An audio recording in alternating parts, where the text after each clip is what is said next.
Hey guys, anybody want to play some Borderlands?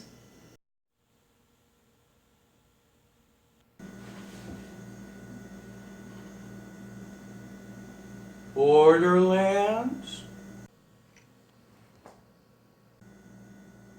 Oh, come on, you guys. Somebody's got to want to play this with me. Okay, where is everybody? Where are all of my friends? Oh, that's right. I don't have any. Oh.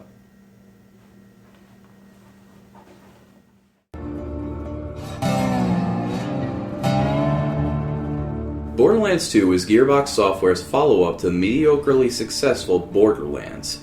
Honestly, I wasn't too into the first game. I thought it lacked a lot of content and it didn't really have that X factor that I really desire from a game. But this game, I was told, had a lot bigger focus on the story and on humor. So, does Borderlands 2 make up for the flaws of the first game, or does it repeat its past mistakes? Let's find out in my mighty review of Borderlands 2. Ain't no rest for the wicked. Presentation. The story of Borderlands 2 picks up where the story of the first game left off. Wait, there was a story in Borderlands 1?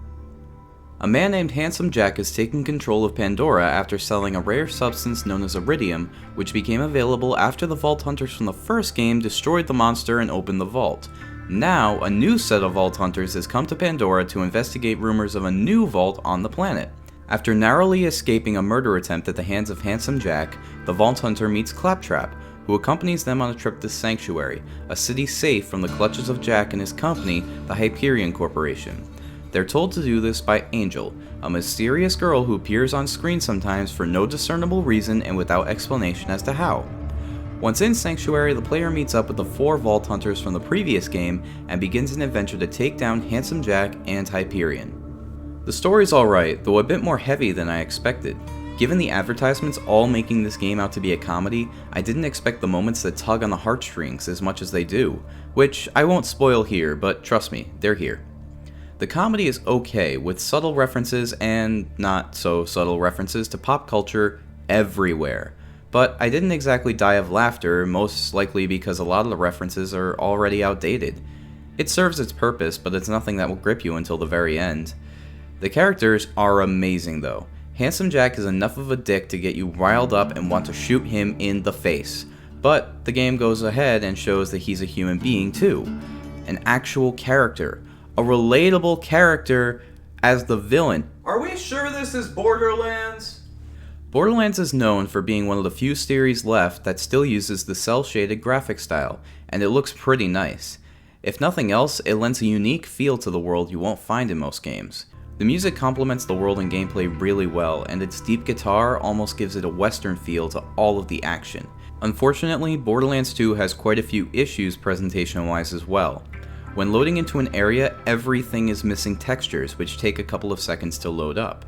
They could have just made the loading screen 2 seconds longer and not broken the immersion, but it's not a huge deal.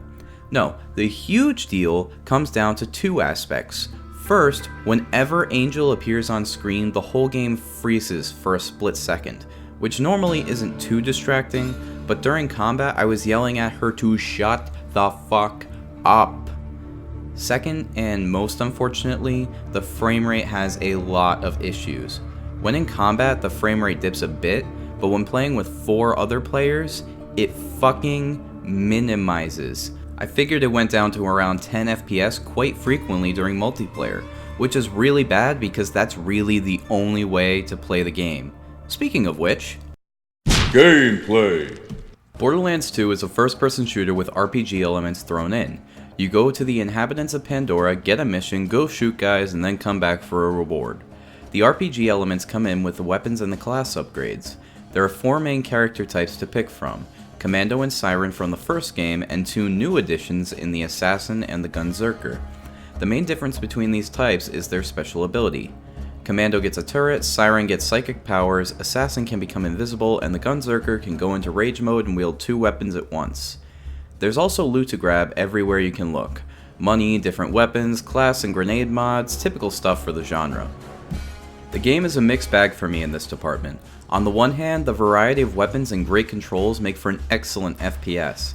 On the other, playing alone is nearly impossible, and the RPG elements aren't fleshed out very well. To my first point, the actual FPS gameplay is awesome. Shooting feels satisfying and responsive, and the huge variety in guns, weapons, classes, and mods makes for some really chaotic fun if you can find the right loot. Guns can also deal elemental effects in addition to damaging your adversaries, with different effects on different targets.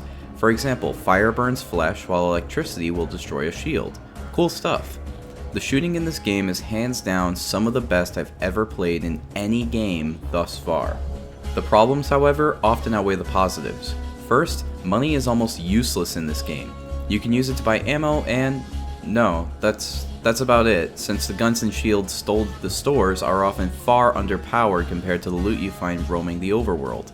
The loot itself is another issue. I feel like good loot only drops when you play multiplayer, which is a bad system considering the game is unfairly difficult for solo players as is. On top of that, the frame rate issues can really break you out of the zone, especially when sniping. I've heard this might just be a PS3 issue, but since I haven't played the other versions, I'll have to assume that they're just as bad. Oh, and check this out. Got stuck in this wall within the first hour of playing. The glitches are all over the place in this game. None of this would be a problem if it weren't for the fact that the game is terribly designed. Let's say you see a side mission that's supposed to be really hard, but it's got a decent amount of experience and some awesome loot as a reward. So you keep trying over and over again until finally beating it, you go to turn it in and get your weapon only to realize it's got a level requirement. Why? I worked hard to get this weapon. I earned this weapon. I earned the right to be a bit more powerful in my next enemy encounter, but I can't use it. This is one of the biggest issues with the game, along with the extremely overpowered enemies, enemy attacks that are practically undodgeable, and worst of all, enemy difficulty scaling. The enemies in this game don't change their tactics as they grow in level. They have way more health and their attacks do more damage, but the strategies you employ to beat them are identical. Imagine playing Pokemon with all of the Pokemon able to level up like normal, but they don't evolve or learn new moves. You'd be pretty bored after a while, right? The two biggest issues, however, can be seen in the final fight, which I won't spoil here, but I'll tell you about my problems. First, one of the baddies has a shield which I could destroy by killing the bot making it, but the bot got trapped underground and the only way for me to get it out was to kill myself. These kind of glitches are really detrimental to the game and can lower the fun had immensely. On top of that, the final boss doesn't even target the player. It has one phase, and in that phase it moves between 3 spots and attacks the center of the arena. By moving to the side of the arena, I managed to not get hit even once by the boss, and took the bullet sponge down in like 10 minutes. Even worse, my turret was made useless because of the racks everywhere distracting it, because of course this game wouldn't let me fight the boss 1v1. He needed to invite his friends along too. Come to think of it, not a single boss in this game could be fought on their own. I understand that putting sidekicks in the arena helps the player to get a second win when they're down, but sometimes I just really want to fight a good boss. The sad part is, Gearbox stayed so inside the box with their game design that it actually holds back the excellent gameplay and good story. Not to mention that these problems occurred while fighting the final boss. Thanks for playing our game. Fuck you! Mighty conclusion. Alright, look, I get that Borderlands is supposed to be a cooperative game. I didn't have that many people to play it with me, and since the game is a little old, there was nobody online to play it either.